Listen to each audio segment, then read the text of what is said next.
The most powerful family in Brazilian history never held elected office. Introduce the Prado family without naming them yet. Establish that one dynasty controlled Brazil's economy, politics, and society for a century, not through government, but through coffee. Tease that their story involves slavery on an industrial scale, an emperor's downfall, a republic they helped create, and a legacy that still shapes Brazil today. End with the question, how does a family become more powerful than a government? If you want to understand how the modern world actually works, you need to understand the empire built on excrement. Subscribe now, drop where you're watching from, and let's begin. Antonio da Silva Prado arrived in Brazil with nothing but debts and a desperate theory about dirt. The year was 1788, and the man stepping off that creaking Portuguese vessel onto the docks of Santos carried with him the accumulated failures of 3 generations of Lisbon merchants who had bet wrong on colonial spices, bet wrong on African gold roots, and finally bet catastrophically wrong on a textile venture that collapsed when their primary warehouse burned to ash, along with every scrap of credit the family name could still command. Antonio was 23 years old. He had a wife who was pregnant with their first child, a letter of introduction to a distant cousin in São Paulo, and an idea that everyone who heard it dismissed as the fantasy of a desperate man. He believed that the strange bitter bean Europeans were beginning to drink in tiny expensive cups would become the most valuable crop on earth. And he believed that the unremarkable plateau inland from the Brazilian coast contained soil that could grow it better than anywhere else in the world.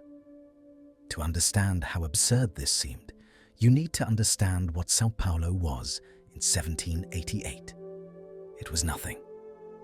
Rio de Janeiro was the colonial capital, a bustling port city of nearly 50,000 people, with theatres and churches and the administrative apparatus of Portuguese Empire. Bahia, in the northeast, was the sugar powerhouse, the source of fortunes that built palaces in Lisbon and funded the Portuguese crown. The Minas Gerais had the gold and diamond mines that had once made Brazil the richest colony on earth. And São Paulo. São Paulo was a sleepy backwater of perhaps 8,000 souls, a way station for expeditions heading into the interior, a place people passed through on their way to somewhere that mattered. The plateau it sat upon was considered agriculturally useless, too far from ports, too cold in winter for sugar, too remote to matter. The coffee plant had arrived in Brazil 60 years earlier, smuggled from French Guiana in 1727 by a Portuguese officer named Francisco de Melo Palheta, who allegedly seduced the French governor's wife to obtain the seeds. For decades, it remained a curiosity, grown in small gardens in the north, appreciated by a few wealthy Brazilians who had acquired the European taste for the beverage. Nobody imagined it as a major crop. Sugar was king. Sugar had been king for 2 centuries. Sugar would obviously remain king forever. Antonio saw something different. He had spent months before leaving Lisbon reading everything he could find about coffee, about its cultivation in Yemen, and its spread to Java and the Caribbean, about the specific conditions it required to thrive. Coffee needed particular things from soil. It needed altitude for temperature moderation. It needed consistent rainfall but good drainage. It needed soil rich in nutrients, particularly iron and organic matter. And it needed something else that Antonio had learned from Dutch reports on Javanese cultivation. It needed what the Dutch called rode aarde, red earth. Antonio had heard descriptions of the Brazilian interior from traders who had passed through São Paulo. They described the plateau soil as strange, neither the sandy coastal earth nor the heavy clay of the lowlands. They called it Terra Roxa, purple earth, and they meant it literally. The soil in much of the São Paulo plateau was a deep reddish purple, almost violet after rain, the product of millions of years of basalt decomposition, creating earth so rich in iron that it seemed to glow. The moment Antonio heard this description, he became obsessed. He obtained soil samples. He compared them to descriptions of successful coffee regions. He calculated altitude, rainfall, and temperature patterns. And he became convinced that São Paulo, the backwater that nobody wanted, was destined to become the richest agricultural region in the Americas. His cousin in São Paulo thought he was mad, but gave him work anyway, simple trading, purchasing goods from the interior and selling them in Santos. Antonio took the job and used every spare moment to explore the countryside, to dig his hands into that purple earth, to map in his mind the vast territory that would one day belong to his family. He started small. In 1795, after 7 years of saving every coin he could scrape together, he purchased 30 hectares of land in the Paraíba Valley northeast of São Paulo, a property so remote and seemingly worthless that the seller laughed at him for wanting it. Antonio planted his first coffee trees that same year, 1,000 seedlings carried on muleback from a small nursery operation near Rio. For the first 3 years, nothing happened. Coffee trees do not produce beans until their 4th year, and even then the initial harvests are small. Antonio nearly starved. His wife gave birth to 3 children during this period and nearly died after the 3rd. They lived in a house that was little more than a shack, eating beans and manioc and whatever Antonio could hunt in the surrounding forest. His cousins stopped lending him money. His neighbors considered him a fool. And then the 4th year came. The first harvest was modest, perhaps 50 bags of beans, but the quality was extraordinary. Coffee merchants in Santos who had dismissed Antonio as a delusional dreamer suddenly paid attention. The beans from his fazenda produced a cup unlike anything they had tasted from Brazilian soil. Rich, complex, with none of the muddy bitterness that characterized most domestic production. They paid him nearly double the going rate and asked how much he could produce the following year. Antonio reinvested everything. He bought more land, planted more trees, hired workers, though the word hired obscures what was actually happening. The workers Antonio acquired were enslaved human beings purchased in Rio de Janeiro, transported to São Paulo, and forced to labor in his fields under threat of violence. The first 5 enslaved people Antonio bought cost him the entire profit from that initial harvest.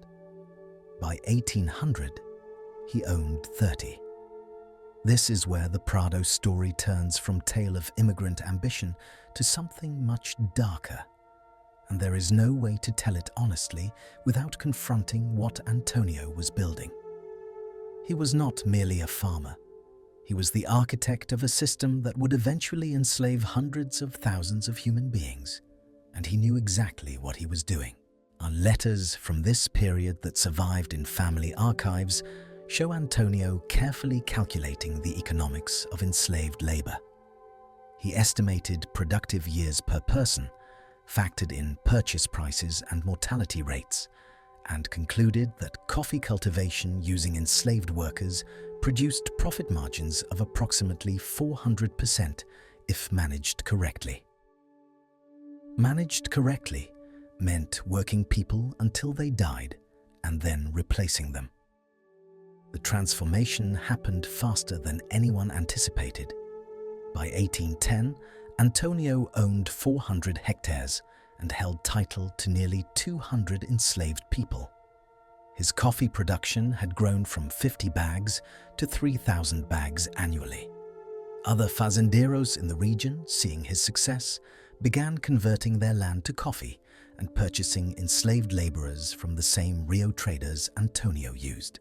And the Purple Earth did exactly what Antonio had predicted. It produced coffee of exceptional quality in quantities that seemed almost miraculous. São Paulo, the backwater that nobody wanted, began its transformation into the economic engine of Brazil. Antonio understood that individual success was fragile.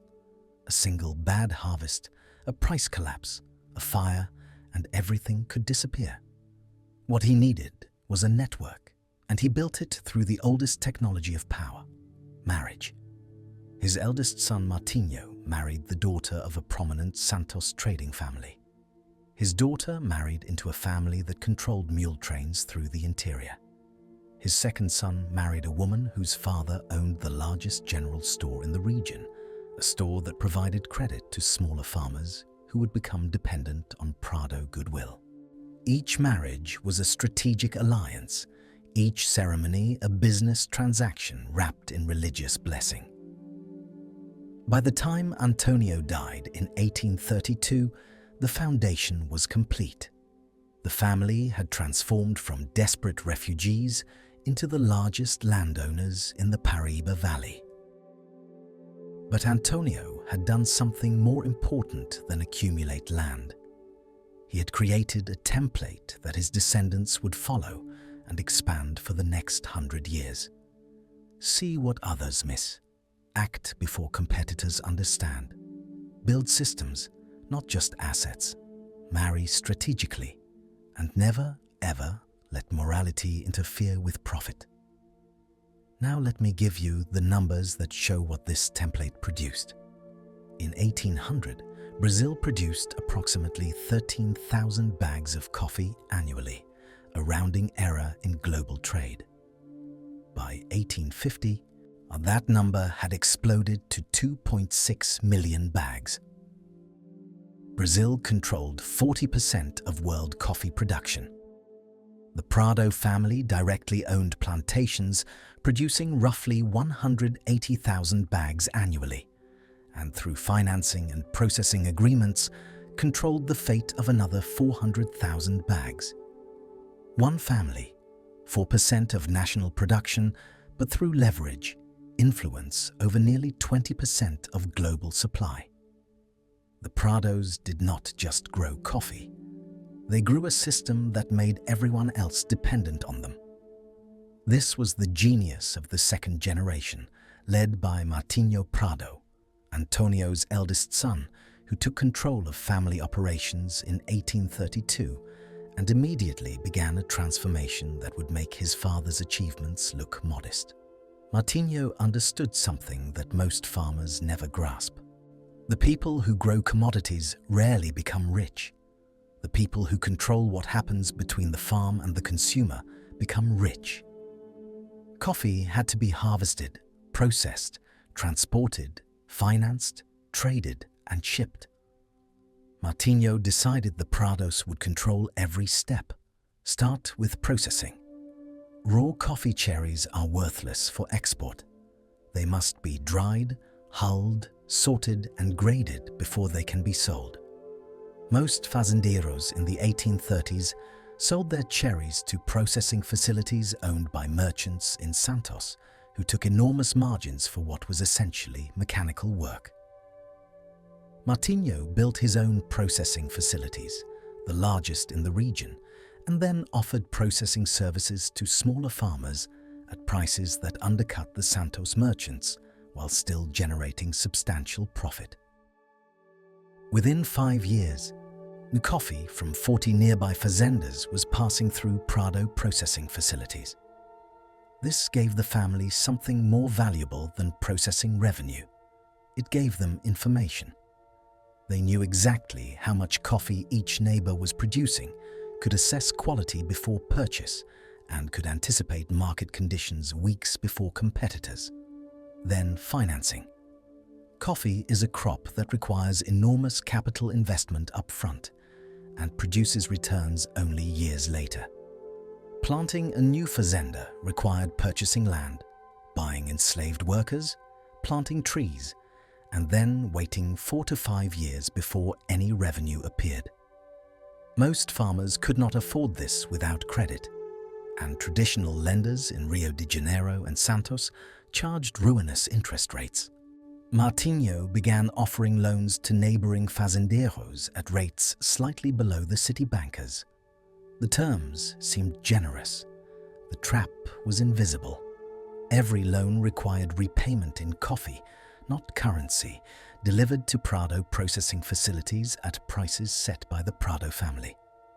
A farmer who borrowed from Martinho to expand his operation was now locked into selling his crop to the Prados at whatever price they named. If prices fell, the farmer still owed the same quantity of coffee. If prices rose, the Prados captured the upside. Either way, the Prado family won. By 1845, Martinho had outstanding loans to over 60 fazendeiros in the São Paulo region. Most would never escape the debt. When they defaulted, and they inevitably did, their land transferred to Prado ownership. The family grew not just through purchase, but through financial predation dressed as generosity. Transportation came next. Coffee from the plateau had to reach the port of Santos, and the journey was brutal. Mule trains carried bags down muddy paths that became impassable during rainy season. Breakage and spoilage consumed perhaps 15% of every shipment. The traders who operated the mule trains charged accordingly. Martinho invested in the trails themselves, paying for improvements that shortened journey times and reduced losses. Then he bought the mule trains. Then he began charging other farmers for use of the improved routes while giving his own coffee priority passage. The Prados controlled the best path to market and could delay competitors' shipments during peak seasons when prices were highest. The European trading houses were the final link. London and Le Havre buyers purchased Brazilian coffee through intermediaries in Santos, who marked up prices and held payment for months. Martinho travelled to London in 1847, the first time any member of the family had returned to Europe since Antonio fled Portugal 60 years earlier. He established direct relationships with British trading houses, cutting out Santos middlemen entirely. He arranged for payment in British pounds, hedging against fluctuations in Brazilian currency.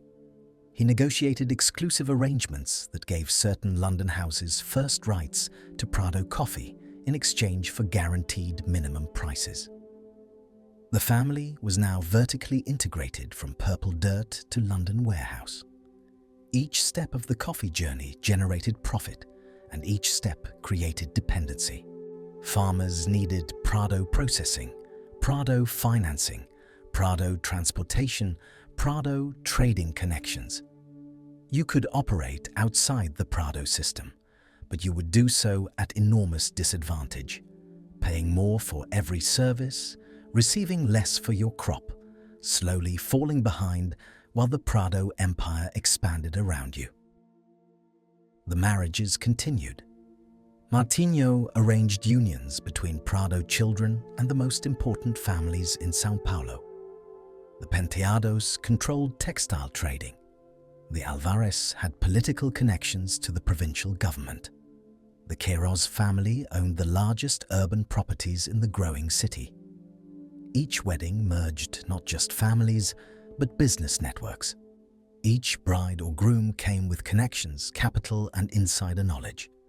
And by 1860, you could not conduct significant business in São Paulo without dealing with someone connected to the Prado family by blood or marriage. The family was also evolving physically. Antonio had lived in a shack. His grandchildren lived in mansions. The Prado urban residence in São Paulo was among the largest private homes in Brazil, its walls hung with European art purchased during Martinho's London trip. The rural fazendas featured great houses surrounded by formal gardens, libraries stocked with books the family had little time to read, parlors where politicians and businessmen gathered to seek Prado favor. The wealth was becoming visible, and visibility required justification. The Prados began their first public philanthropic activities in the 1850s. Schools bearing the family name, or churches with Prado donations commemorated in stone. Hospitals where the sick could receive care while gazing at portraits of their benefactors. The public narrative was already forming. The Prados were builders, developers, modernizers who brought prosperity to a backward region. This narrative served a purpose. It obscured what was actually happening on those fazendas, and what was happening was systematic human destruction. Here is what the Prado family papers do not say directly, but reveal everywhere. Every coffee bean represented human suffering. The expansion that Martinho engineered between 1832 and 1860 required not just land and capital, but labor. And labor in 19th century Brazil meant enslaved human beings. The scale is difficult to comprehend. Coffee cultivation was extraordinarily labor-intensive. Each tree required individual attention for planting, pruning, harvesting. The harvest itself was brutal work, performed under tropical sun during the hottest months of the year. Workers stripped beans from branches by hand, filled baskets, carried them to processing areas, dumped them, and returned to strip more. The pace was relentless. Overseers, themselves often enslaved men given marginally better conditions in exchange for enforcing discipline, ensured that quotas were met through threat and application of violence. The Prado fazendas were not unusually cruel by the standards of Brazilian slavery, and that sentence should horrify you. The standards of Brazilian slavery were monstrous. Enslaved people on coffee plantations worked 16-hour days during harvest season. They were fed minimal rations calculated to maintain working capacity while minimizing expense. They slept in senzalas, dormitory buildings that were locked at night to prevent escape. They were separated from family members sold to different owners. They were beaten for infractions real and imagined. They died constantly from exhaustion and disease and violence and despair. The Prados kept records. They had to for accounting purposes. Those records show mortality rates that reveal the system for what it was. An enslaved person purchased by the Prado family in 1850 had an average remaining lifespan of 7 years. 7 years from purchase to death. This was not an accident. It was the business model. Martinho and his managers calculated that extracting maximum labor from a worker for 7 years and then purchasing a replacement was more profitable than providing conditions that might extend productive life to 15 or 20 years. The mathematics of slavery drove them toward working human beings to death as a deliberate strategy. And they knew.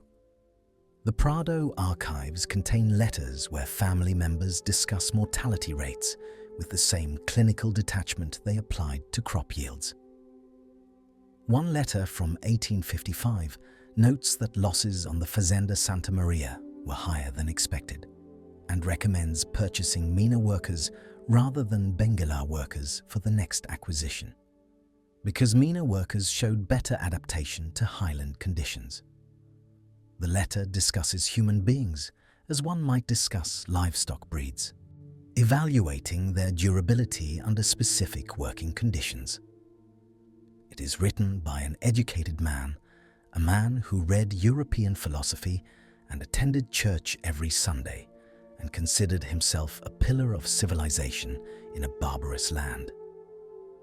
The moral compartmentalization is stunning, but not surprising. Every slave-holding society develops ideologies to justify what cannot morally be justified. Brazilian slaveholders told themselves that Africans were suited by nature for heavy labor, that slavery was actually beneficial for the enslaved because it exposed them to Christianity and civilization. That gradual improvement was preferable to sudden change that might destabilize society. The Prados told themselves these things while working 3,400 people to death on their own properties and financing the enslavement of tens of thousands more. By 1850, the Prado family directly enslaved approximately 3,400 people across their various plantations. Their extended network of dependent fazendeiros enslaved another 28,000. The Prado-financed coffee sector relied on approximately 85,000 enslaved laborers. Each bag of coffee exported represented roughly 12 hours of forced labor. The family annual profits, approximately 800 contos de reis, or roughly $12 million in today's currency, were extracted entirely from unpaid human beings who were worked to death at an average rate of 7 years from purchase to grave.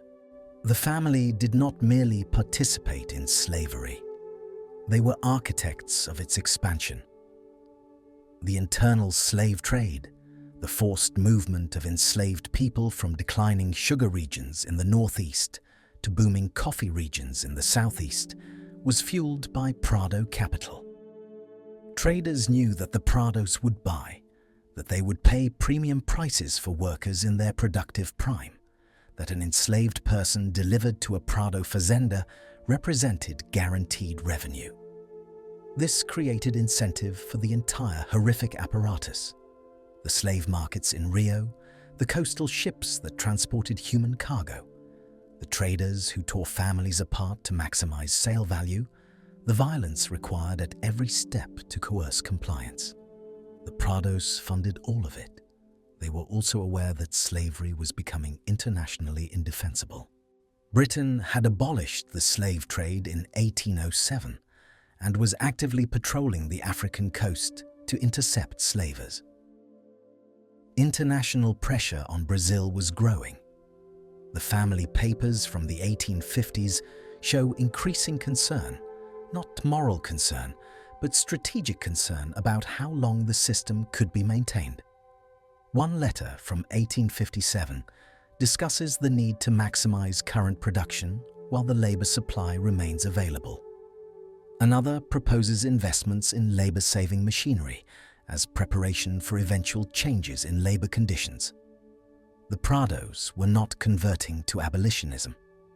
They were preparing for a world in which slavery might become impossible to maintain while extracting every possible profit from the remaining years. This was their pattern. See what is coming before others see it. Position accordingly. Take moral credit for adaptation that was actually calculated self-interest.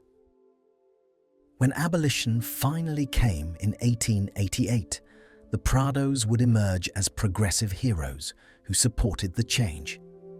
But in 1857, they were building their fortune on bones and planning for the day when bones would become unavailable. The purple earth of São Paulo grew the finest coffee in the world. It was fertilized, literally, with the bodies of people who had been kidnapped from Africa, transported in chains, sold in markets, and worked until they died. And in the great houses of the Prado fazendas, the family ate from porcelain, discussed European literature, planned marriages for their children, and calculated exactly how many more human beings they would need to purchase to meet next year's production targets. This was the foundation. This was what everything that followed was built upon.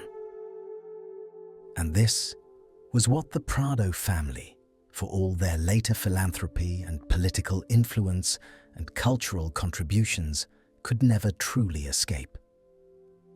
The coffee that made them the most powerful family in Brazilian history grew from soil enriched with the suffering of millions. That was the price of their empire, and they paid it with other people's lives.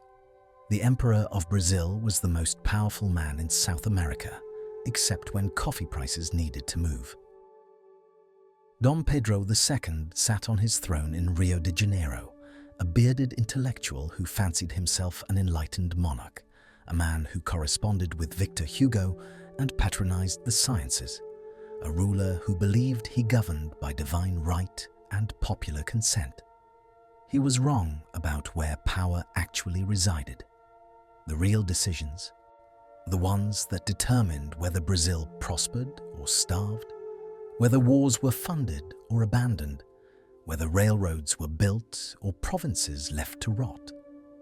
Those decisions were made in the fazenda offices of São Paulo, in the counting houses where the Prado family tallied their coffee receipts and calculated exactly how much leverage they held over the imperial treasury. The Prados understood something that Dom Pedro never fully grasped. A government that depends on your taxes, that borrows from your banks, that needs your crop to pay its debts to foreign powers. That government belongs to you regardless of what the Constitution says. They never sought the visibility of power, because visibility creates accountability, and accountability limits freedom of action. Instead, they perfected the art of the invisible hand, the unsigned letter, the intermediary who speaks with authority but leaves no trail, the loan extended at a crucial moment with terms that seem generous until you read the fine print. When the Paraguayan War erupted in 1864, the bloodiest conflict in South American history, the empire desperately needed funds to prosecute a campaign that would eventually kill 300,000 Brazilians and nearly the entire male population of Paraguay. The Prados provided those funds. They financed weapons purchases through their European banking connections, supplied the army with food and uniforms from their fazendas, and extended credit to the imperial government at interest rates that seemed reasonable given wartime desperation. By the war's end in 1870, the empire owed the Prado banking network approximately 15,000 contos, a sum that could never be repaid in full but would generate interest payments for decades. This was not patriotism, though the family accepted medals and honors for their contributions. This was an investment in permanent influence. The family also understood that information shapes reality as surely as money does. In 1875, the Prados acquired controlling interest in O Estado de São Paulo, which would become Brazil's most influential newspaper. They did not use it crudely, did not fill its pages with obvious propaganda for family interests. Instead, they shaped the boundaries of acceptable discourse, determined which politicians received favorable coverage and which were ignored, established which economic policies seemed sensible and which appeared reckless. A coffee export tax increase would be covered as economic wisdom when the family supported it, and as governmental overreach when they opposed it. The newspaper never mentioned Prado business interests directly. It did not need to. The third generation brought new ambitions and new capabilities. Antonio Prado, born in 1840, educated in Europe, fluent in French and English and German, represented the family's evolution from wealthy planters to cosmopolitan power brokers. He moved comfortably between the São Paulo fazendas and the imperial court in Rio, between London banking houses and Paris salons. He saw that Brazil was changing, that the empire was an anachronism in a hemisphere of republics, that slavery was doomed by international pressure, regardless of what conservative planters believed. And he positioned the family accordingly. Antonio publicly proclaimed loyalty to Dom Pedro, while privately funding Republican clubs. He defended the empire in newspaper editorials, while quietly informing Republican conspirators that the coffee barons would not oppose a change in government if certain guarantees were provided. The family was playing both sides because both sides might win, and the Prados intended to profit regardless of the outcome. The Brazilian Empire's total annual revenue in 1880 was approximately 150,000 contos de reis. Coffee export taxes provided 73,000 contos, nearly half the national budget. The Prado-controlled coffee sector directly contributed approximately 14,000 contos in taxes annually. But their real leverage came from debt. The empire owed Prado-affiliated banks approximately 28,000 contos, requiring annual interest payments of 2,800 contos. The family effectively extracted 2% of all government revenue while simultaneously providing 48% of government income. Try passing legislation they opposed. In 1888, Brazil finally abolished slavery, and the Prado family somehow emerged richer than before. This was not coincidence. This was a decade of preparation, a masterclass in extracting moral credit for actions taken entirely in self-interest. The Prados had watched the global pressure building against slavery since the 1850s. They had calculated that abolition was inevitable and that the families who adapted fastest would gain advantage over those who resisted until the end. So they began recruiting Italian immigrants in the 1870s, more than a decade before abolition, establishing a system they called collonato that would replace enslaved labor with something almost as profitable and far more defensible internationally. The collonato system worked like this. Italian peasants fleeing poverty and political turmoil in their homeland would receive passage to Brazil paid by the fazenderos. They would be given housing on the fazenda, small plots to grow their own food, and payment for coffee they harvested. It sounded generous. The reality was debt peonage with extra steps. The cost of passage was charged against future earnings. The housing and tools were rented at inflated prices. The company store sold necessities at markups that ensured workers could never accumulate savings. The coffee payment system was calibrated so that a family working at maximum capacity could barely cover their debts and expenses. And they were not enslaved. They could theoretically leave, but they could not leave with debts unpaid, and the debts never seemed to decrease, regardless of how hard they worked. The Prados recruited aggressively in northern Italy, establishing agents in Veneto and Lombardy who painted pictures of Brazilian prosperity that bore no resemblance to fazenda reality.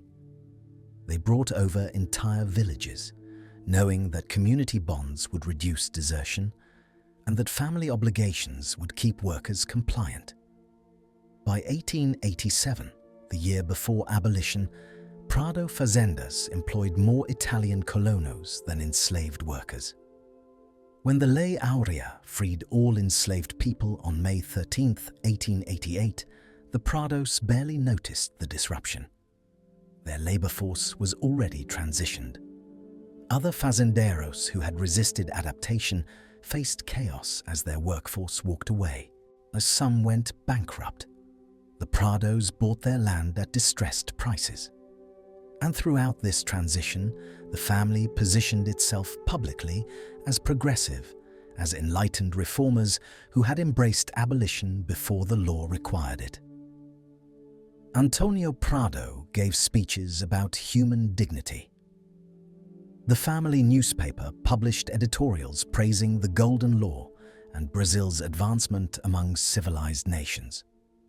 Nobody mentioned that the Italian workers lived in conditions that differed from slavery primarily in the legal paperwork. Italian workers noticed the gap between promise and reality. Strikes erupted on Prado fazendas in the 1890s, desperate workers demanding wages that matched what they had been told they would earn. The family responded with a combination of selective concessions and brutal suppression. The strike leaders were blacklisted across the entire fazendero network, unable to find work on any plantation. Some were arrested on fabricated charges. A few simply disappeared, and the Italian government's inquiries received polite responses that explained nothing.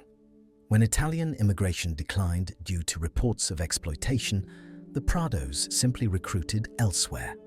Portuguese, Spanish, and beginning in 1908, Japanese workers who were even more isolated by language and culture, even less able to organize resistance. The system proved infinitely adaptable. Different source countries, same result. Cheap labor that could be described as free, while functioning as captive. Dom Pedro II fell in 1889, not because Republicans defeated him, but because the coffee barons withdrew their support. The emperor had grown old and tired, and his health was failing. His daughter Isabel, who had signed the abolition decree, was married to a French prince whom Brazilian elites distrusted. More importantly, the empire had become an obstacle to coffee interests in several crucial ways. The imperial government maintained centralized control over provinces, limiting the autonomy São Paulo elites wanted. Imperial trade policies protected manufacturers in Rio at the expense of agricultural exporters. The emperor's cautious approach to infrastructure investment slowed the railroad expansion that coffee transport required. And the empire's association with slavery, even after abolition, damaged Brazil's international reputation in ways that affected coffee sales in European markets. The Republican conspiracy of 1889 was not particularly secret. Military officers dissatisfied with their treatment, intellectuals inspired by positivist philosophy, and politicians ambitious for power they could not achieve under imperial constraints, all plotted more or less openly. What made their conspiracy succeed was the quiet assurance that the economic powers of São Paulo would not oppose a change in government. Antonio Prado met secretly with Marshal Deodoro da Fonseca, the military officer who would lead the coup, and made the coffee barons' position clear. They would accept a republic if the republic accepted coffee hegemony. There would be no interference with fazenda labor practices. There would be no land reform. Export policies would favor agricultural interests. Provincial autonomy would increase. In exchange, the transition would be peaceful. The coffee barons would use their newspapers to delegitimize imperial resistance. Their workers would not mobilize to defend Dom Pedro. Their banks would extend credit to the new government. On November 15, 1889, Deodoro's forces marched on Rio. There was virtually no resistance because everyone who might have resisted understood that resistance was futile. The coffee barons had decided, and their decision was final. Dom Pedro II received the news with dignified resignation, packed his belongings, and sailed for exile in Europe. He died 2 years later in Paris, a man who had reigned for 50 years without ever understanding that his reign had been provisional, dependent on the continuing consent of families who grew coffee in São Paulo. The Republic of Brazil emerged with coffee baron fingerprints all over its founding documents. But the 1891 Constitution created a federal system that gave enormous autonomy to states, meaning that São Paulo could run its affairs without interference from Rio.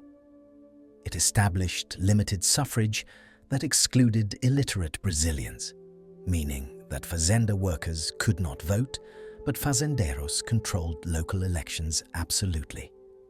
It protected property rights in ways that made land reform constitutionally impossible. It created no effective labor regulations, leaving workers entirely at employer mercy. Antonio Prado now moved from invisible influence to visible power, becoming mayor of São Paulo, senator and the acknowledged leader of the Paulista Republican Party that dominated Brazilian politics for the next 4 decades. But he maintained the old patterns even in his new public role. He rarely held the highest offices himself, preferring to make and unmake those who did. Presidents served at coffee baron pleasure. When they were useful, they received support and funding and favorable newspaper coverage. When they became inconvenient, that support evaporated, and they discovered how quickly power can dissolve when your backers decide you are no longer necessary. The Enchilamento financial crisis of 1890 to 1891 illustrated how the family operated in the new system. Rui Barbosa, the Republic's first finance minister, attempted to stimulate the economy through loose monetary policy and easy credit. The result was a speculative bubble, followed by a devastating crash. Thousands of Brazilians lost their savings. Banks failed. Businesses collapsed. The Prado banking network survived because Antonio had seen the bubble forming, had quietly reduced family exposure to speculative investments, and had accumulated liquid reserves that allowed them to buy distressed assets at pennies on the dollar when the crash came. The crisis ruined the families who had trusted the new republic's promises. The Prados emerged larger and more dominant than before. The República Velha, the old republic that lasted from 1889 to 1930, institutionalized coffee baron power through a system called café com leite, coffee with milk. The presidency alternated between São Paulo, representing coffee, and Minas Gerais, representing dairy and cattle interests. This was not formal constitutional arrangement, but an understanding among oligarchs, a gentleman's agreement that ensured the two most powerful states shared power while excluding everyone else. The Prados were central to this arrangement, financing campaigns, mediating disputes between Paulista factions, maintaining relationships with the Mineiro families who were their partners in national domination. The Republic's first decade saw coffee exports increase from 5.5 million bags annually to 9.8 million bags, a 78% increase. Prado family holdings expanded from 47 fazendas to 89 fazendas. Their railroad investments, now worth approximately 45,000 contos, connected 2,300 kilometers of coffee country to the port of Santos. The family bank, Banco do Comércio e Indústria, held deposits of 38,000 contos, making it Brazil's third largest financial institution. 4 Prado family members held elected office simultaneously, while 11 more served in appointed positions. The shadow had become the substance. Antonio Prado never became president himself because he was too smart for that, but he made and unmade those who did. The presidency was a target, a position that accumulated enemies, a job that required compromises and created accountability. Far better to select presidents who were competent enough to govern, but dependent enough to remember who had placed them in power. Antonio perfected this system over 3 decades, choosing candidates, funding campaigns, arranging the complex negotiations that produced consensus among oligarchs. When a president became troublesome, when he developed independent ideas about policy or forgot who he served, Antonio would simply withdraw support and watch the administration crumble. There was nothing dramatic about it, no coups or confrontations. Just a gradual evaporation of political oxygen as newspapers turned critical, allies distanced themselves, and the next election produced a more cooperative successor. The valorization scheme represented the zenith of Prado influence over national policy. Coffee prices fluctuated wildly based on harvest size and international demand. Good years produced gluts that crashed prices. Bad years produced scarcity that benefited whoever had inventory. This volatility threatened all fazendeiros, including the Prados, because even the wealthiest families could not survive prolonged price collapses. The solution was government intervention. Brazil would use public funds to buy coffee during surplus years, holding it off the market to maintain prices, then selling when scarcity returned. In effect, the government would guarantee coffee baron profits regardless of market conditions. The 1906 Taubaté Agreement formalized this arrangement. The governments of São Paulo, Minas Gerais, and Rio de Janeiro agreed to purchase surplus coffee using loans from European banks secured by future coffee export taxes. The coffee would be stored until prices recovered, then sold to repay the loans.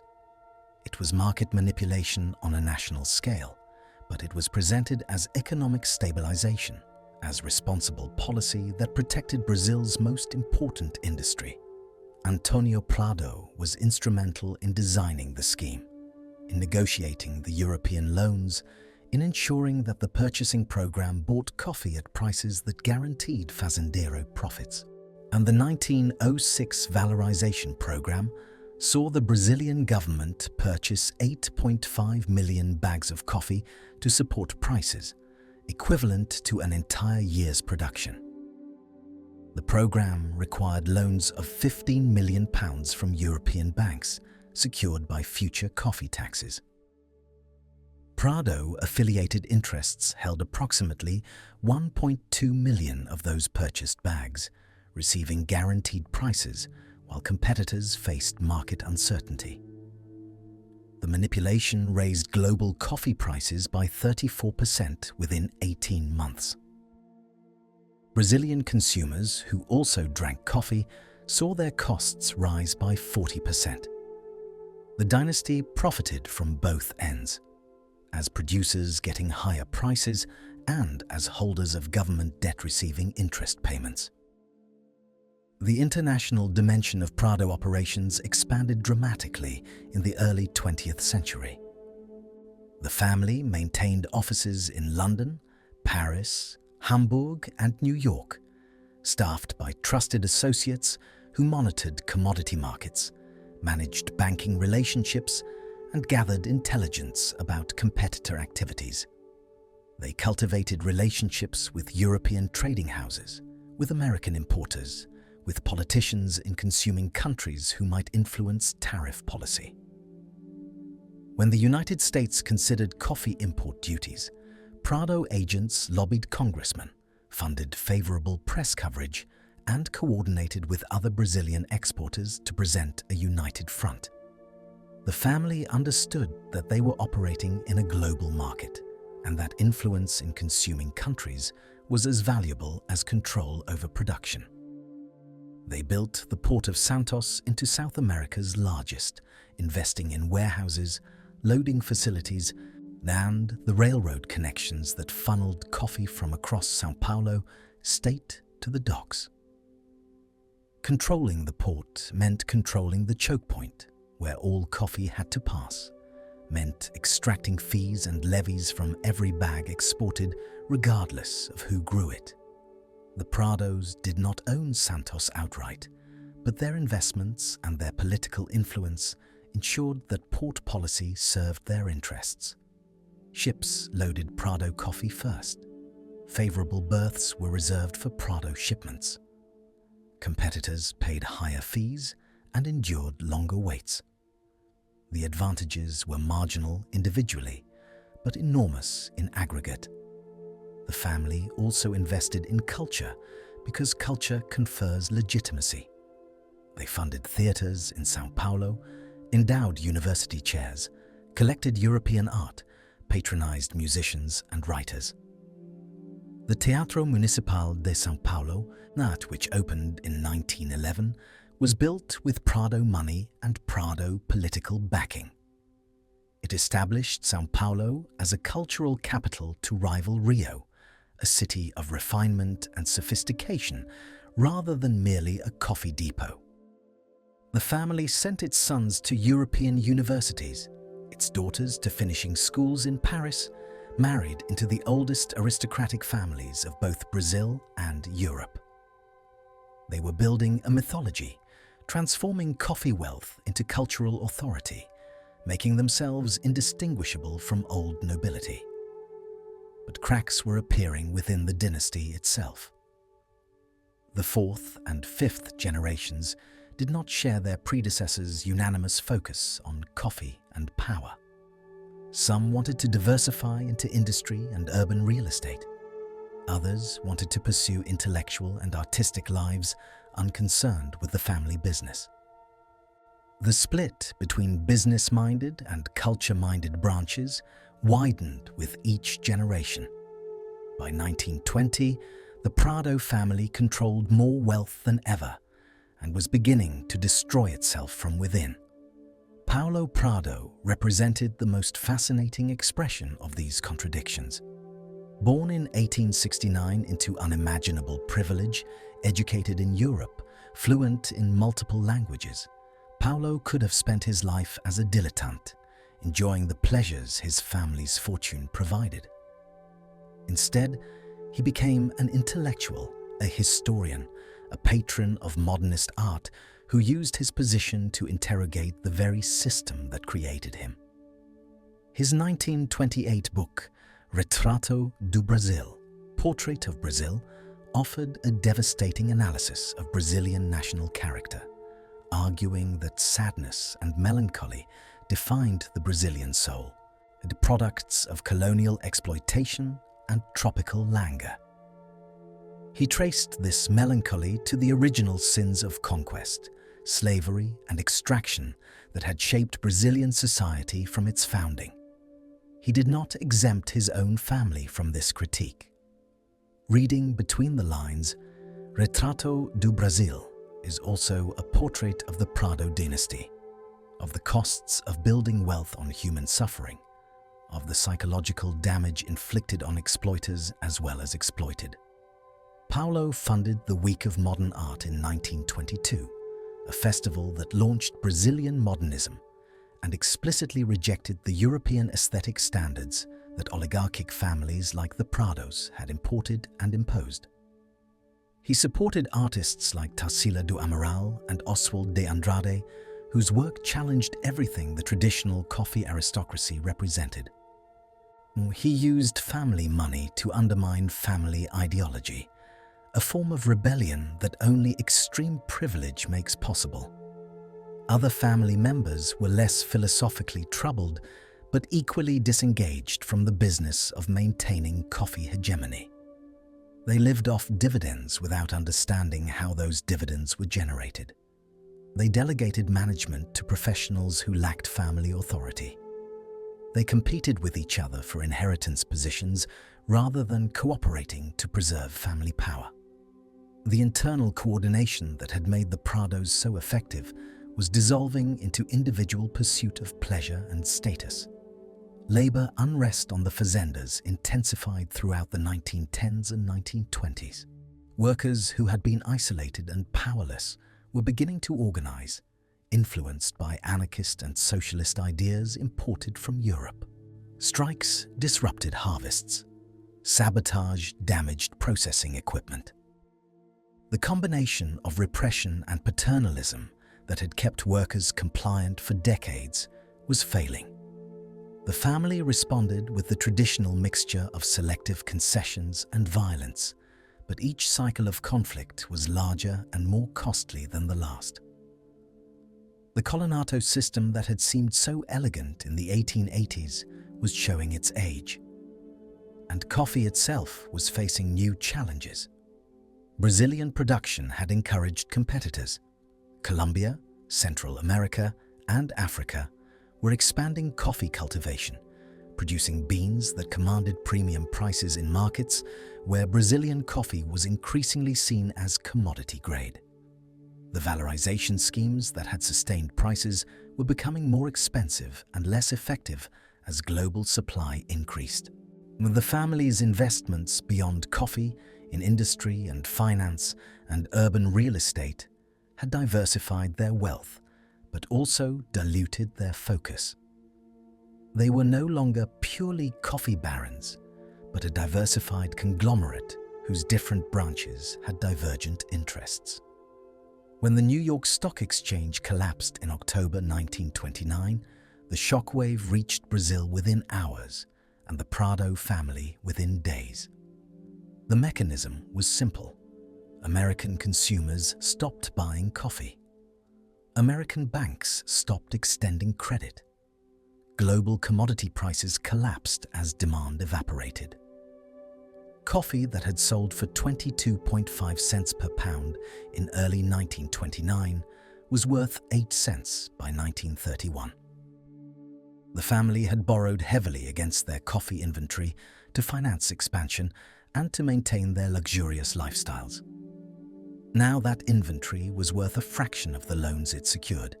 But the valorization schemes required coffee purchases to continue, but the government had no money to buy and no credit to borrow. Warehouses filled with rotting coffee that could not be sold at any price. The 1930 revolution destroyed what the crash had damaged.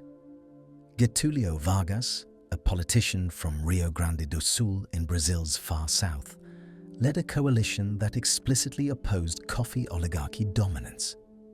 He promised to redistribute power away from São Paulo and Minas Gerais, to industrialize Brazil rather than remaining dependent on agricultural exports, to modernize the state and break the grip of families who had ruled for generations.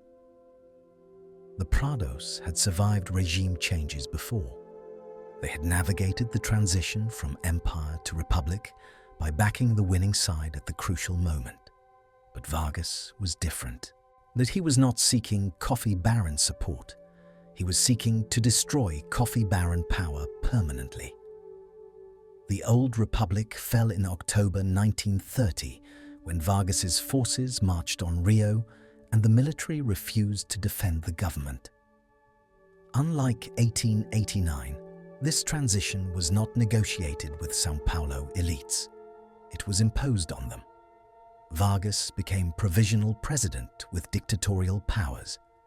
He abolished the constitution, dissolved Congress, appointed federal interveners to run state governments, and began systematically dismantling the structures that had sustained oligarchic power. He attacked the coffee barons on multiple fronts. He imposed new taxes on agricultural exports while reducing import duties on industrial equipment, shifting economic incentives away from coffee toward manufacturing. He created labor regulations that raised costs for fazendeiros while winning support from urban workers. He nationalized the railroads that the Prados had spent decades building and controlling. He restructured the banking system in ways that eliminated the private power bases that families like the Prados had used to control credit. And most dramatically, he ordered the destruction of coffee. Millions of bags of coffee were burned, dumped into the ocean, or used to fuel railroad locomotives. The valorization stocks that fazendeiros had counted as assets became smoke and ash. The government was deliberately destroying supply to raise prices in international markets, but it was also destroying the accumulated wealth that coffee barons had used to exercise political power. You cannot leverage inventory that no longer exists. Global coffee prices fell from 22.5 cents per pound in 1929 to 8 cents per pound in 1931, a 64% collapse. Brazilian coffee exports fell from $445 million in 1929 to $180 million in 1932. The Vargas government burned 78 million bags of coffee between 1931 and 1944, enough to supply the entire world for 3 years.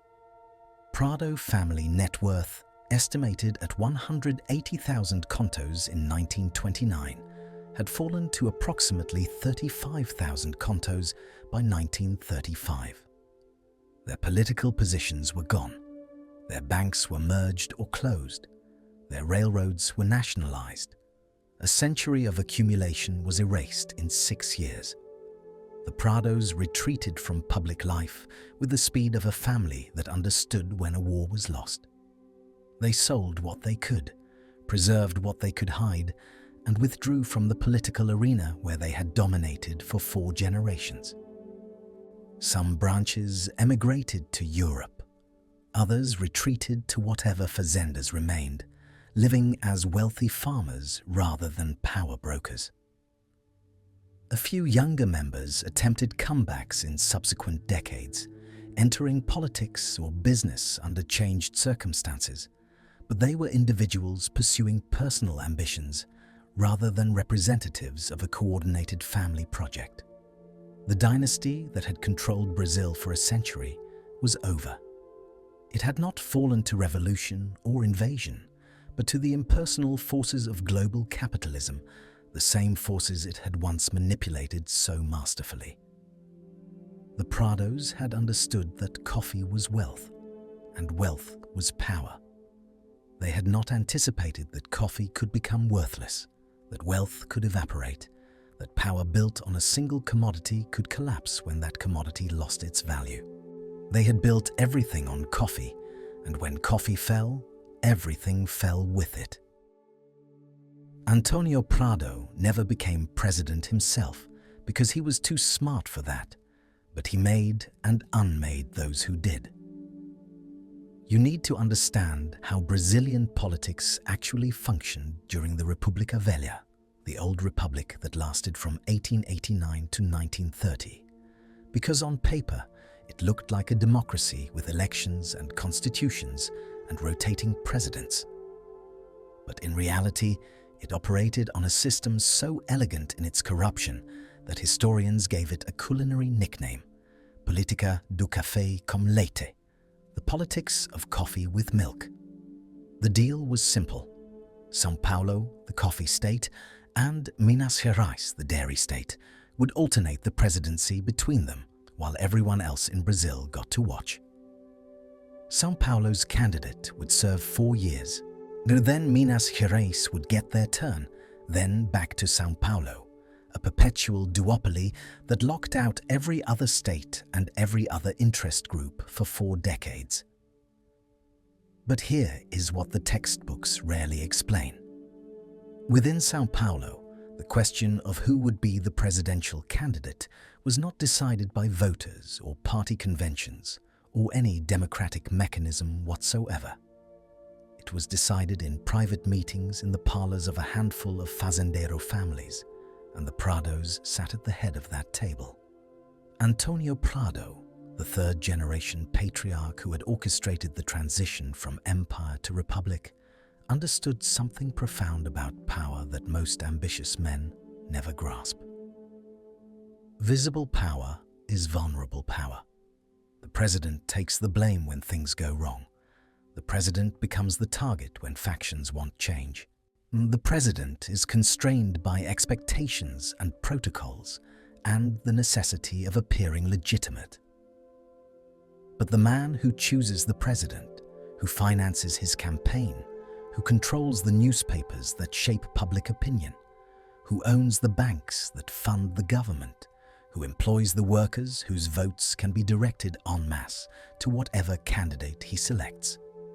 That man has power without accountability, influence without exposure, control without risk. Antonio Prado served briefly as mayor of São Paulo and as a senator, just enough public service to maintain respectability, but he declined every offer to pursue the presidency, turning down opportunities that lesser men would have killed for because he already possessed something more valuable than the presidency. He possessed the presidents themselves. Consider the mechanics. A presidential campaign in Brazil during this era required 3 things: money, newspaper coverage, and the ability to deliver votes in blocks. Antonio Prado controlled all 3. The family banks provided financing not just to candidates, but to the entire political class, creating debts, both financial and personal, that constrained what any politician could do once in office. The family newspapers in São Paulo and the newspapers owned by allied families whose cooperation the Prados had purchased through decades of strategic favors determined which candidates received favorable coverage and which were destroyed by scandal or ridicule before their campaigns could gain momentum. And the family fazendas, along with the fazendas of every planter who owed money to Prado banks or shipped through Prado warehouses or depended on Prado railroads, employed tens of thousands of workers whose votes were delivered as reliably as bags of coffee. The workers were not precisely forced to vote for Prado candidates, but they understood clearly that their employment, their housing, their children's access to the plantation school all depended on the continued goodwill of the patrão, and the patrão had made his preferences known. This system was called coronelismo, rule by colonels, a reference to the National Guard titles that plantation owners held, and it transformed Brazil into something that looked democratic from a distance, but functioned as oligarchy up close. Antonio Prado was the coronel of coronels, the man the other plantation bosses consulted before making decisions, the spider at the center of a web that stretched from the coffee fields of the interior to the presidential palace in Rio de Janeiro. When Rodrigues Alves became president in 1902, he owed his office to Antonio Prado. When Afonso Pena won in 1906, the same. When Washington Luis took power in 1926, the last of the coffee presidents, he too had passed through the Prado filter. None of these men were puppets exactly. They had their own ambitions and ideas and occasionally pursued policies the Prados did not prefer, but all of them understood the limits of their independence, crossed the coffee barons on any matter of fundamental importance, and the newspapers would turn hostile, the financing would evaporate, and the next election would install someone more cooperative. But the Prado family was not content merely to control politics. They wanted to control economics at a global scale, and in 1906 they achieved something remarkable. They manipulated the international price of the world's most traded commodity, and they did it using the Brazilian government as their instrument. The problem was overproduction. Brazilian coffee plantations had expanded so rapidly in the 1890s and early 1900s, driven by the endless hunger for profits and the endless availability of immigrant labor, that supply had overwhelmed demand. Coffee trees planted during the boom were now mature and producing, and prices were collapsing under the weight of their own abundance. From a peak of about 15 cents per pound in the late 1890s, prices had fallen to barely 7 cents by 1905. Fazendeiros were going bankrupt. Banks were failing.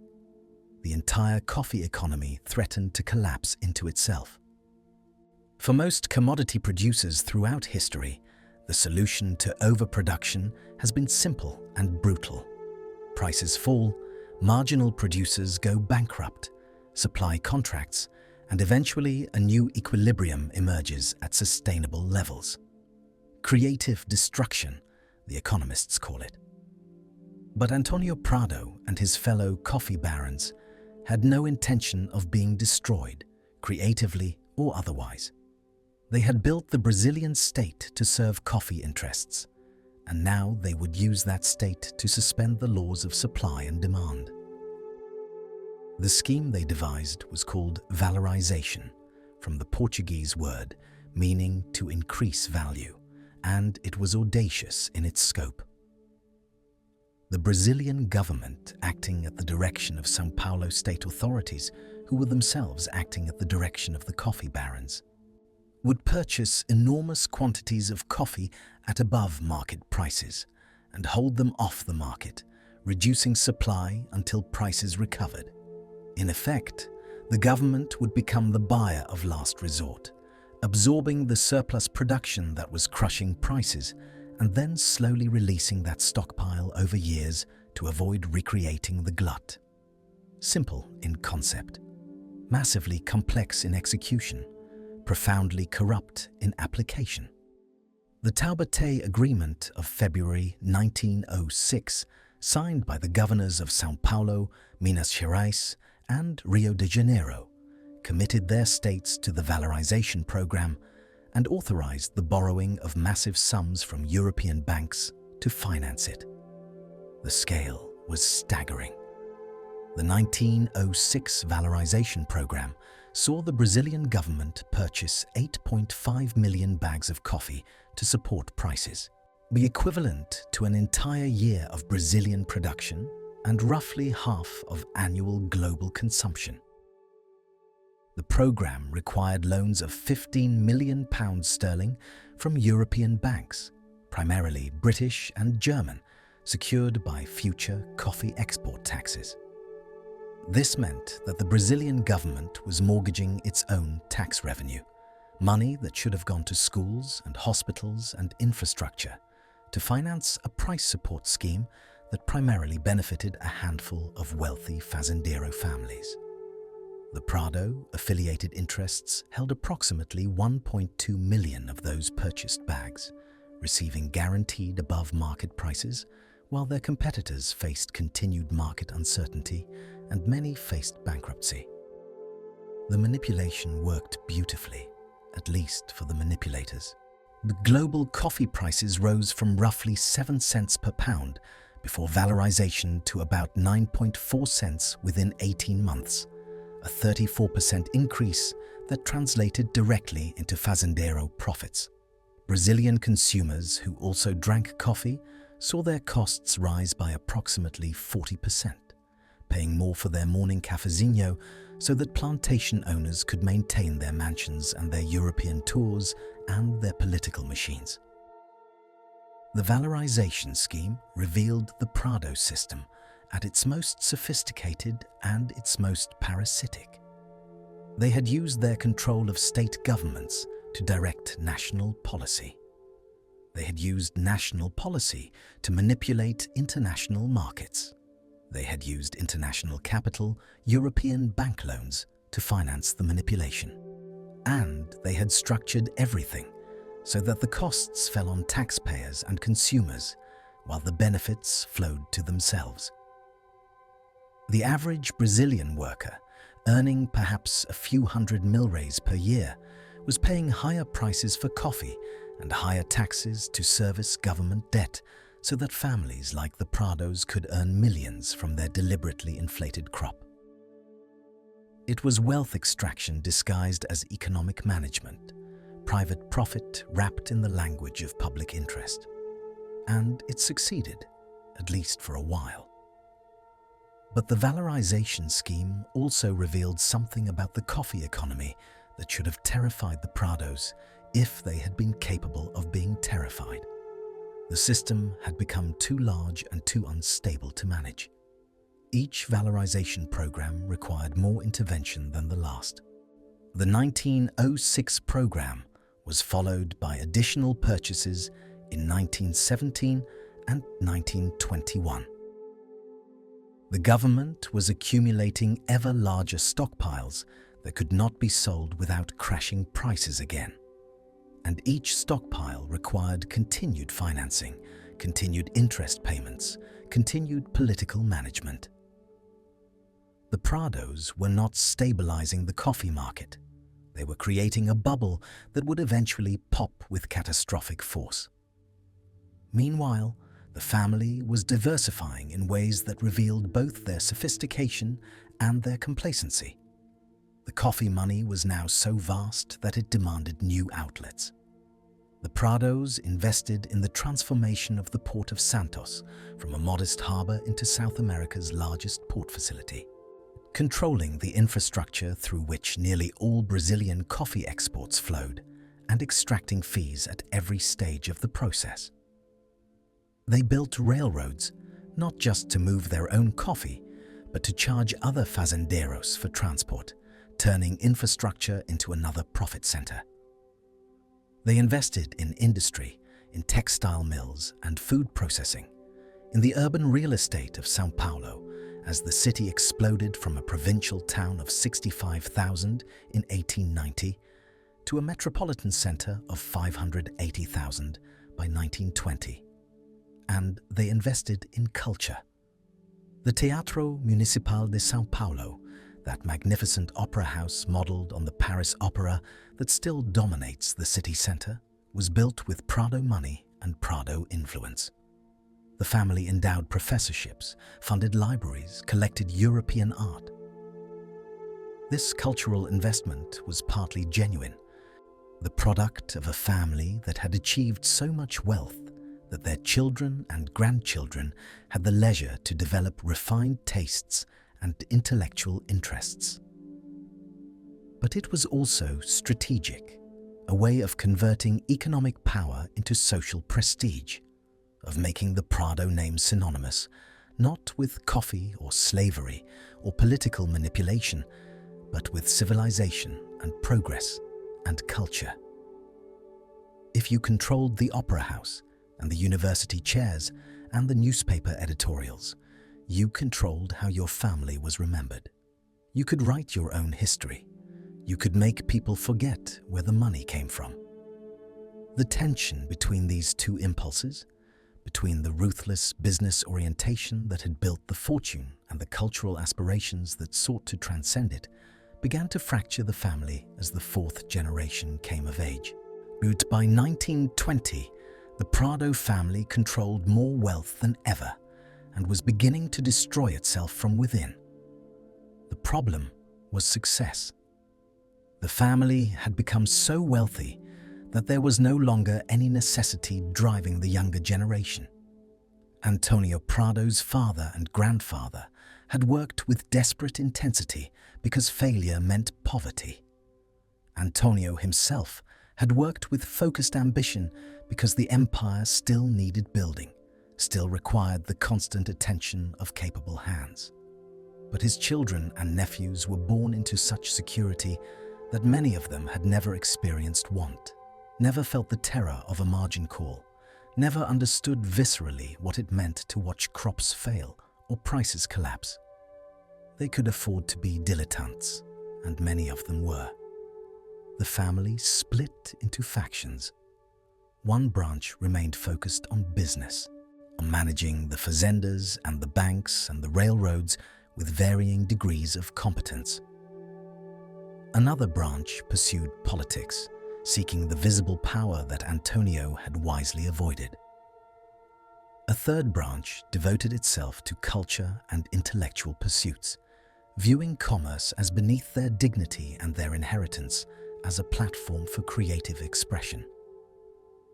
These factions did not merely differ in their interests, they actively disdained each other. The business-minded Prados considered the intellectuals parasites, living off family wealth while contributing nothing. The intellectuals considered the businessmen vulgar and immoral, perpetuating a system of exploitation that any civilized person should find shameful.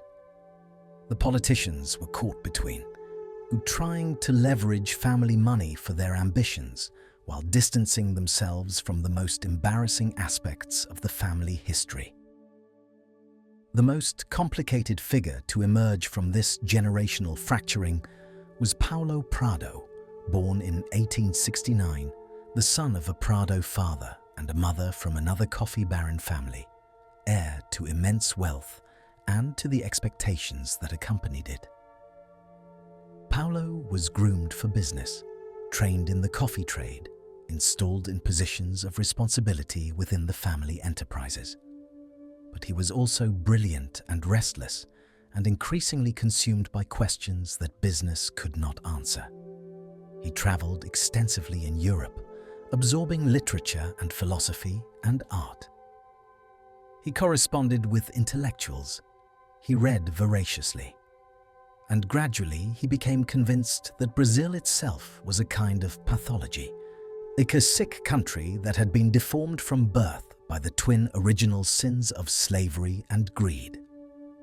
In 1928, Paulo Prado published Retrato do Brasil, Portrait of Brazil, one of the most influential and disturbing works of Brazilian social criticism ever written. The book argued that Brazil's national character had been shaped by sadness and melancholy, the products of a colonial history marked by the relentless pursuit of wealth through exploitation. The sexual violence of slavery, the get-rich-quick mentality of the gold rushes, the degradation of both colonizers and colonized, all of it had produced a society incapable of genuine progress, trapped in cycles of corruption and inequality. It was a savage indictment, and it was written by a man whose family had been perpetrators of everything he condemned. Paulo Prado was turning the family archive against itself, using the evidence of Prado prosperity as evidence of Brazilian dysfunction. He did not name his family directly in the book. He did not need to. Everyone who read it understood that when he described the fazendero class and its sins, he was describing his own blood. The irony was exquisite and possibly intentional. Paulo Prado funded the Week of Modern Art in 1922, the landmark event in São Paulo that launched Brazilian modernism and featured artists and writers who explicitly rejected the stale European imitation that had characterized Brazilian elite culture. He used Prado money to sponsor works that challenged Prado values, financing a cultural revolution that repudiated the world his family had built. Was this genuine rebellion or sophisticated public relations? Now, perhaps both. Paulo Prado seemed to understand that the family needed reinvention, that the old justifications for their wealth and power were becoming unsustainable, that a new generation would need new stories. By positioning the Prados as patrons of modernism and critics of Brazilian dysfunction, he was attempting to rescue the family name from its history, to make the Prados seem like reformers rather than perpetrators. But while Paulo Prado and the intellectual wing of the family were busy reinventing the brand, the business was beginning to falter. The fazendas still produced millions of bags of coffee, but the labor situation had become difficult. The immigrant workers who had replaced enslaved Africans were no longer docile and grateful. They organized, they struck, they demanded better conditions and better pay. The Italian anarchists circulated revolutionary literature among the workforce. In 1917, a general strike paralyzed São Paulo, and though the Prado workers were not the primary strikers, the message was clear. The cheap, compliant labor that had powered the coffee economy could no longer be taken for granted. Competition was also emerging. Colombia and Central American countries were expanding their coffee production, often with better quality beans and lower costs. The Brazilian practice of quantity over quality, of maximizing output regardless of taste, was becoming a liability as more discerning markets developed. The valorization scheme was becoming harder to sustain as the stockpiles grew larger and the interest payments grew heavier. Each intervention required more capital and more political will, and both were finite resources. And the Prado banks were overextended, too heavily invested in coffee and coffee-adjacent enterprises that all depended on the same assumption, that coffee prices would remain high. The family had become prisoners of their own success, unable to diversify meaningfully because so much of their capital was tied up in infrastructure and inventory that could not be easily liquidated. They were like gamblers who had bet everything on a single number and could only watch as the wheel spun. When the New York Stock Exchange collapsed in October 1929, the shockwave reached Brazil within hours and the Prado family within days. You have to understand that by 1929, the global economy had become interconnected in ways that previous generations could not have imagined. American consumers drank Brazilian coffee. American banks financed Brazilian harvests. American investors held Brazilian government bonds that were secured by coffee export taxes. When American demand collapsed, when American credit evaporated, when American investors began desperately selling anything that could be sold, the consequences cascaded through every economy tied to American markets, and Brazil was tied more tightly than most. Coffee prices began falling immediately. They had been hovering around 22.5 cents per pound in early 1929, already lower than the peaks of the valorization era, but still sustainable for efficient producers. By late 1930, prices had fallen to 14 cents. By 1931, they reached 8 cents per pound, a 64% collapse that transformed profitable fazendas into millstones of debt. The mathematics were brutal. A fazenda that cost 10 contos per year to operate and had been selling its coffee for 15 contos was now selling that same coffee for barely 5 contos. The shortfall had to come from somewhere, and there was nowhere for it to come from. The valorization stockpiles that had been accumulated over decades suddenly became worthless. The government held tens of millions of bags of coffee that could not be sold at any price without further crashing the market. The interest payments on the loans that had financed those purchases continued to come due. The government had borrowed in pounds, sterling, and dollars, hard currencies that were now vastly more expensive in devalued Brazilian milreis. Every debt obligation had effectively doubled or tripled in real terms. The Brazilian coffee exports fell from $445 million in 1929 to $180 million in 1932. The government could not collect the taxes it needed to function. The banks could not recover the loans they had made.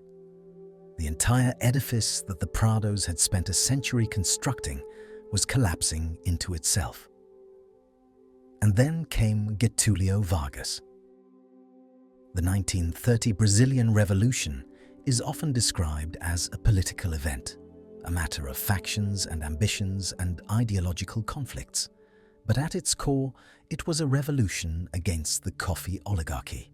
Vargas came from Rio Grande do Sul, a southern state that had been systematically excluded from power by the café com leite system. He represented all the interests that the coffee barons had marginalized: the industrial working class, the military officers who resented civilian control, the regional elites who wanted their share, the urban middle class that paid high prices for coffee so that fazendeiros could live like kings. When the 1930 presidential election was contested and the coffee establishment attempted to install their candidate through the usual manipulation, Vargas launched a military revolt that swept away the old republic in a matter of weeks. The speed of the collapse astonished everyone, including Vargas himself. Regimes that had seemed permanent, institutions that had endured for decades, power structures that had survived every previous challenge, all of it crumbled almost overnight. The coffee barons, including the Prados, discovered that their political power had depended entirely on a system that no longer existed.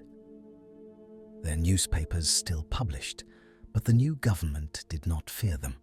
Their banks still operated, but under increasing regulation and scrutiny. Their political allies were in exile or prison. The machine had stopped. Vargas pursued the coffee oligarchy with systematic deliberateness. He understood that the old republic could not be permanently destroyed unless its economic base was destroyed as well.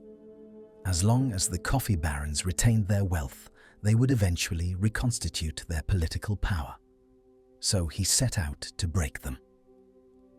The most dramatic intervention was the burning of the coffee stockpiles. The Vargas government announced that it would purchase surplus coffee at nominal prices and destroy it, burning millions of bags to reduce supply and theoretically support prices. Between 1931 and 1944, the government burned approximately 78 million bags of coffee, enough to supply the entire world for 3 years. This seems like it should have helped the remaining coffee producers, but the program was designed to help small producers while crushing the large ones. The government set prices low enough that small fazendeiros could survive, but large ones operating with the cost structures that wealth had enabled could not. The Prados and families like them were caught in a vice. They could not sell their coffee at profitable prices, and they could not refuse to sell because their debts demanded payment. Every bag they delivered at the government's prices increased their losses. The nationalization of the railroads hit the Prados particularly hard.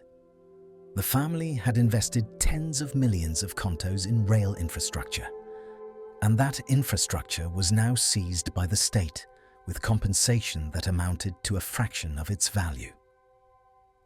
The same pattern repeated with port facilities, with utilities, with any asset that the new government could plausibly claim served public purposes. The Prado banks faced runs and forced mergers. Depositors, panicked by the collapse of confidence, withdrew their savings. The government imposed controls that prevented the banks from protecting themselves. One by one, the financial institutions that had been the family's instruments of control were absorbed into larger entities or simply closed. The political positions, the Senate seats and state offices and municipal posts that had been the visible manifestation of Prado power all evaporated. Only some family members who had been too closely associated with the old regime fled to Europe. Others were arrested on corruption charges that were politically motivated, but not entirely baseless. The family that had been too powerful to challenge was now too weak to protect its own members. Prado family net worth, estimated at 180,000 contos in 1929, roughly $27 million at the time, or approximately $450 million in today's currency, had fallen to approximately 35,000 contos by 1935, an 80% decline in 6 years. Their political positions? Gone. Their banks? Merged or closed. Their railroads? Nationalized. Their newspapers? Muzzled or sold. Their social position? Irreparably damaged. A century of accumulation had been erased not by gradual decline, but by sudden catastrophic collapse. The Prados who survived, and most of them did survive, were still wealthy by any normal standard. 35,000 contos was still a fortune. They still owned fazendas, still held real estate, still possessed the education and connections that wealth had provided. But they were no longer the Prados. They were no longer the power behind the throne, the permanent establishment that outlasted governments, the shadow state that ruled while elected officials performed. They were just another rich family in a country that was learning to distrust and resent rich families. The retreat from public life was swift and nearly total. Within a decade of the 1930 revolution, the Prado name had vanished from the headlines. Family members who remained in Brazil kept low profiles, managed what remained of their assets, married quietly, raised children who increasingly knew the family history only as stories the old people told. Some branches emigrated, establishing themselves in Portugal or France or the United States, maintaining their wealth but abandoning any pretense of Brazilian influence. The empire that had taken a century to build had collapsed in less than a decade. The system that had survived slavery and abolition and the transition from empire to republic had finally encountered something it could not survive, a genuine revolution that targeted its existence specifically. The Prados had built brilliantly, but they had built on a foundation of exploitation and manipulation that eventually generated enemies too numerous and too angry to be bought off or suppressed. When those enemies finally gained power, they remembered everything. Chapter 10. The Ghosts of Fazendas. You can still visit Prado fazendas today, walking the same paths where thousands of enslaved people once walked to their deaths. The Fazenda Santa Veridiana sits about 2 hours outside modern São Paulo. Its main house converted into a boutique hotel where wealthy tourists pay premium rates to sleep in rooms that once housed the overseers who managed enslaved workers. The property brochures mention coffee heritage and architectural elegance, but tend to skip lightly over the senzalas, the slave quarters, that still stand at the property's edge. Their low ceilings and cramped dimensions telling a story the marketing materials prefer to leave untold. Across the coffee country of São Paulo state, dozens of former Prado properties exist in various states of transformation. Some became luxury hotels. Others were subdivided and sold, their grand houses demolished or left to decay while the land was converted to other agricultural uses. A handful remain in the hands of distant Prado descendants, though the family today is so scattered and diminished that the name carries little of its former weight. The Prado descendants you can find in contemporary Brazil occupy a strange position in national memory. Some became academics and artists, distancing themselves from the family's commercial legacy. Others quietly maintained wealth through real estate and investments, living comfortable lives in São Paulo's upscale neighborhoods without advertising their ancestry. A few have spoken publicly about the family history, acknowledging the slavery foundations with varying degrees of directness. And though none have undertaken the kind of comprehensive reckoning that some German industrial families have attempted regarding their Nazi-era activities. The historical memory of the Prado dynasty in Brazil exists in fragments. School textbooks mention the coffee barons as a collective force, but rarely single out specific families for extended examination. The Museu Paulista, once partially funded by Prado money, contains artifacts and documents from the era, but presents them within a broader narrative of Brazilian development that can feel sanitizing. When the fazendas operate as tourist destinations, they typically emphasize the beauty of the architecture, the romance of colonial life, the excellence of the coffee production, treating slavery as historical context rather than central horror. Walk through one of these restored properties, and you will see polished hardwood floors and elegant furniture. Taste carefully prepared coffee drinks.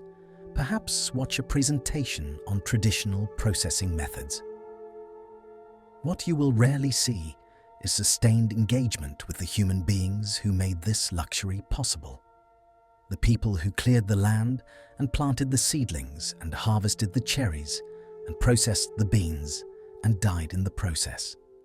Their names unrecorded, their descendants often unable to prove their connection to specific properties. Those descendants exist. They live in the favelas of São Paulo and the rural communities scattered across coffee country. They carry in their family memories stories of great-grandparents who worked these same lands, the first as enslaved people and then as nominally free laborers under the colonato system that differed from slavery primarily in legal technicality.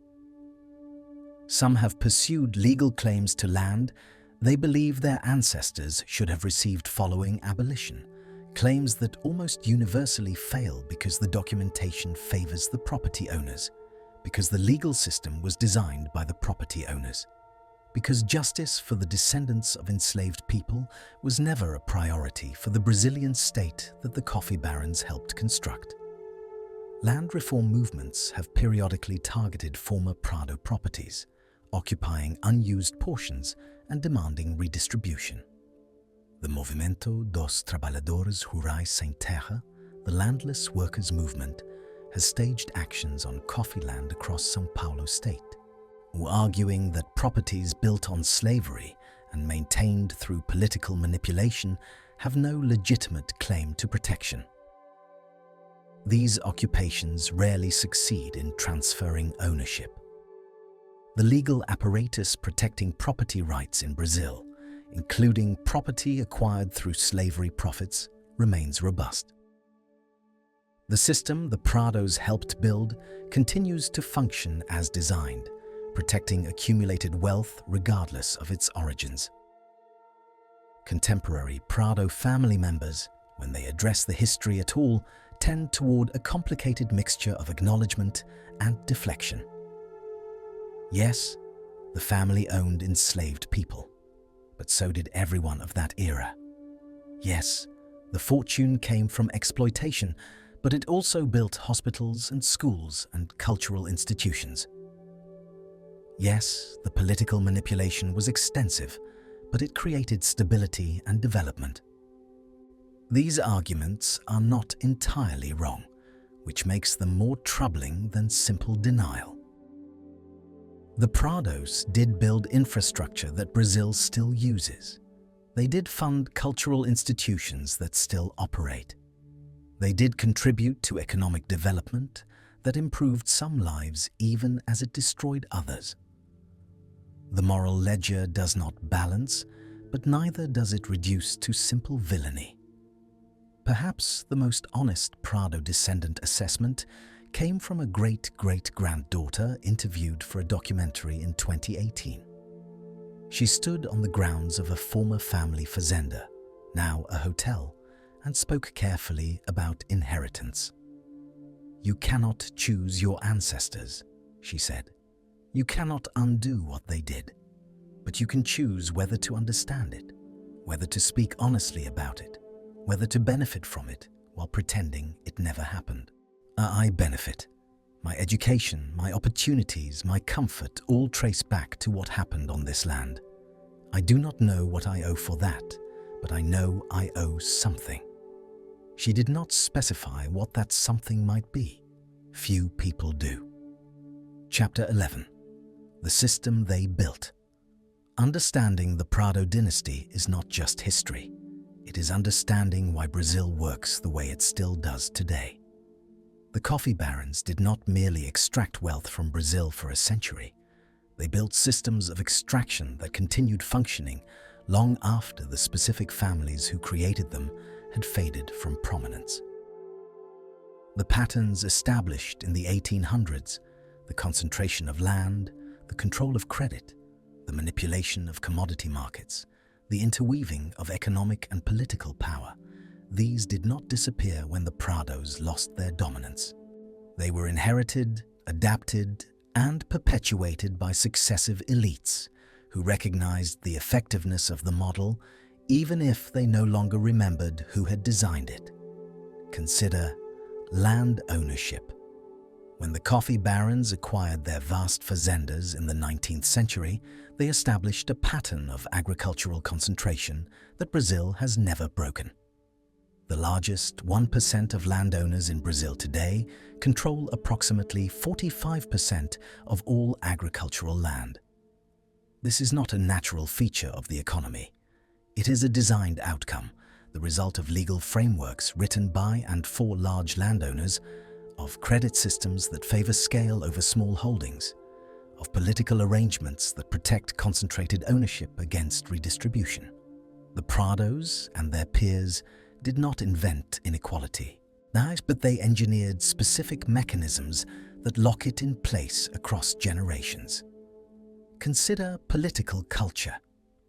The República dos Coronéis, the Republic of Colonels, that governed Brazil through the early 20th century, established patterns of patronage and influence that persist in altered forms.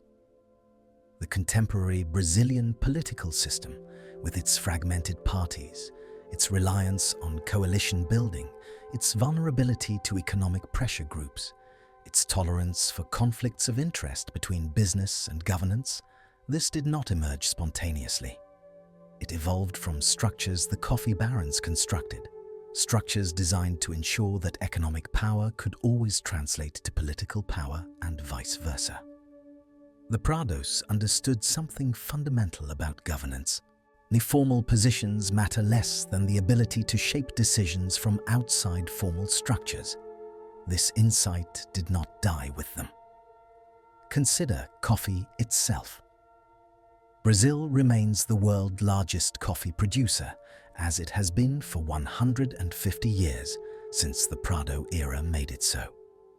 Today, Brazil produces approximately 69 million bags of coffee annually, employing roughly 8 million people directly and indirectly in the sector. The modern coffee industry looks different from the 19th century version. Mechanization has reduced labor intensity. Enslaved workers have been replaced by free laborers, though periodically investigators still find conditions of debt peonage and forced labor on Brazilian farms. The product travels through global supply chains that the Prados could not have imagined. But the fundamental structure, large-scale production for export, profits concentrated among those who own land and control processing and financing, commodity market manipulation through supply management. This echoes exactly what the dynasty built. The agribusiness model that dominates Brazilian agriculture today is the Prado model, scaled up and diversified, applied now to soybeans and beef and sugarcane as well as coffee. The Bancada Ruralista, the agricultural caucus in the Brazilian Congress, exercises influence through methods the coffee barons would find entirely familiar: blocking land reform, weakening environmental protections, ensuring that the interests of large producers take precedence over other considerations. The specific families have changed, the specific crops have expanded, the fundamental power dynamics have not. The Prados also left physical infrastructure. The railroad lines they financed, now nationalized and partially abandoned, still crisscross São Paulo state. The port of Santos, which they developed into South America's largest, still handles the bulk of Brazilian coffee exports. The banking institutions they created were absorbed into larger entities that survive today. The cultural institutions they endowed, museums and theaters and libraries, still operate on foundations of coffee money. This creates the moral complexity that resists easy summary. The dynasty extracted wealth through slavery and exploitation, and that wealth funded genuine contributions to Brazilian development. The hospitals they built treated patients. The schools they established educated students. The railroads they financed moved goods and people. The city of São Paulo, which grew from backwater to megacity, largely on coffee money, is home to 22 million people whose lives are shaped by infrastructure the coffee barons funded. You cannot cleanly separate the evil from the accomplishment, because they were never separate. The wealth that built the good came from the system that caused the harm. The question is not whether the Prados were heroes or villains. The question is how we understand a world where the same actions, the same structures, the same families produced both tremendous suffering and genuine development, where the exploitation of millions created foundations on which other millions would later build better lives. There is no moral calculus that can resolve this.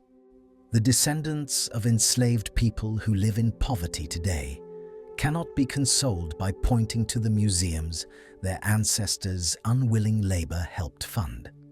The contemporary beneficiaries of the development the coffee barons financed cannot be held personally responsible for 19th century slavery.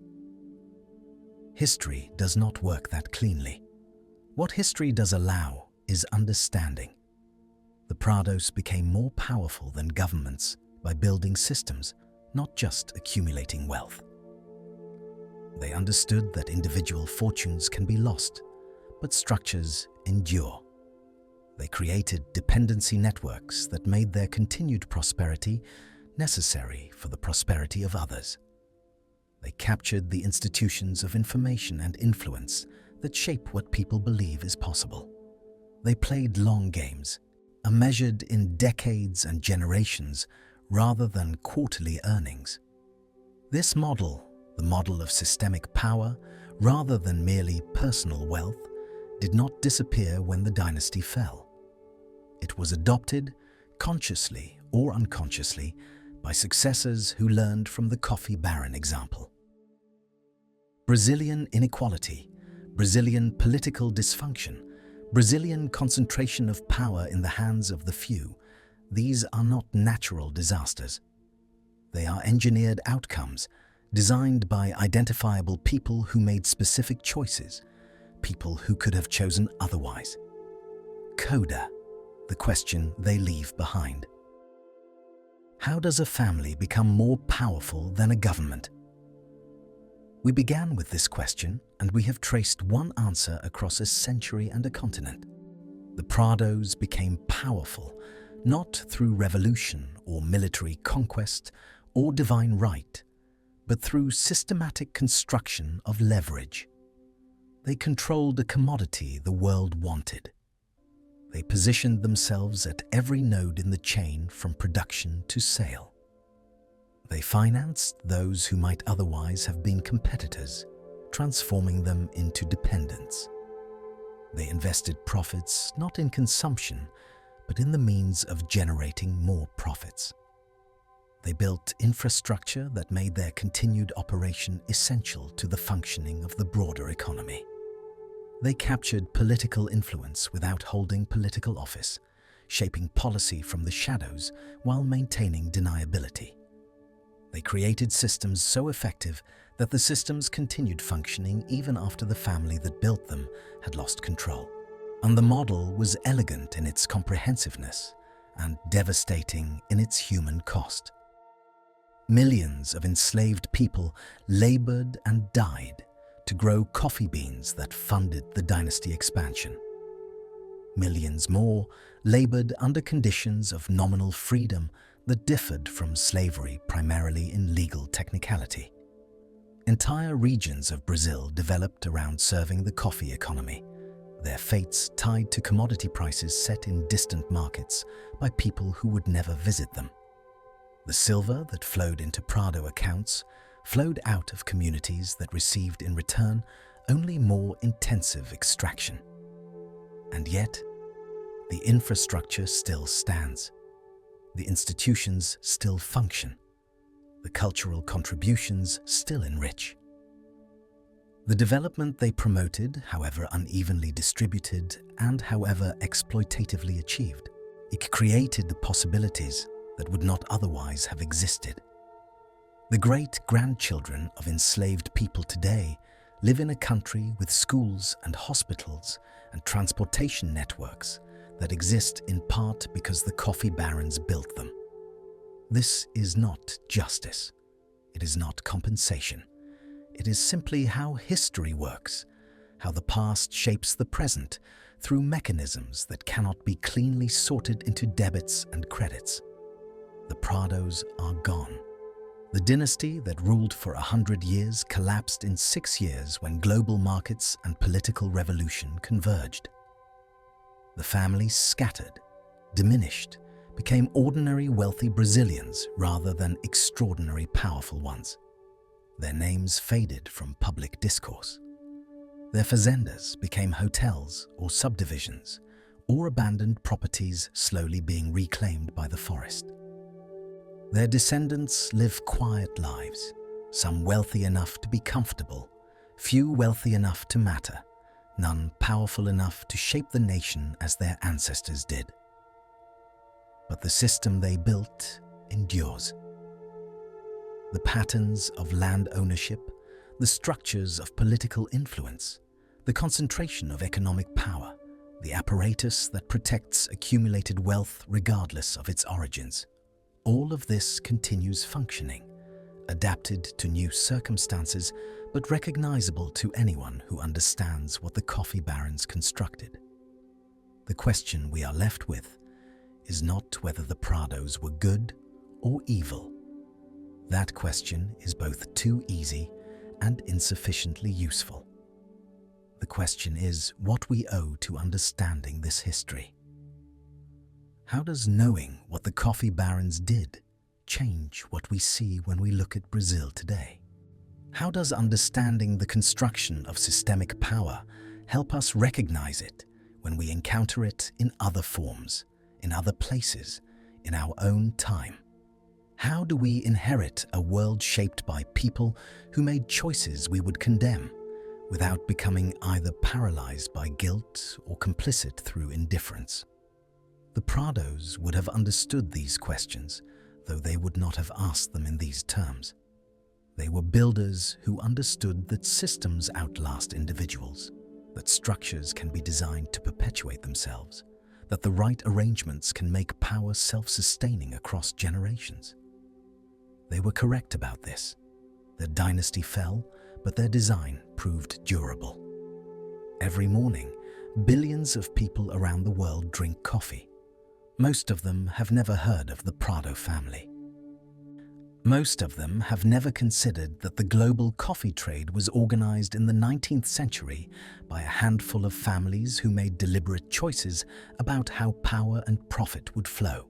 Most of them have never wondered whether the price they pay at their local cafe reflects centuries of accumulated exploitation built into the fundamental structure of the market. They simply drink their coffee and move on with their day. The Prados are gone. The coffee still grows. The system still extracts.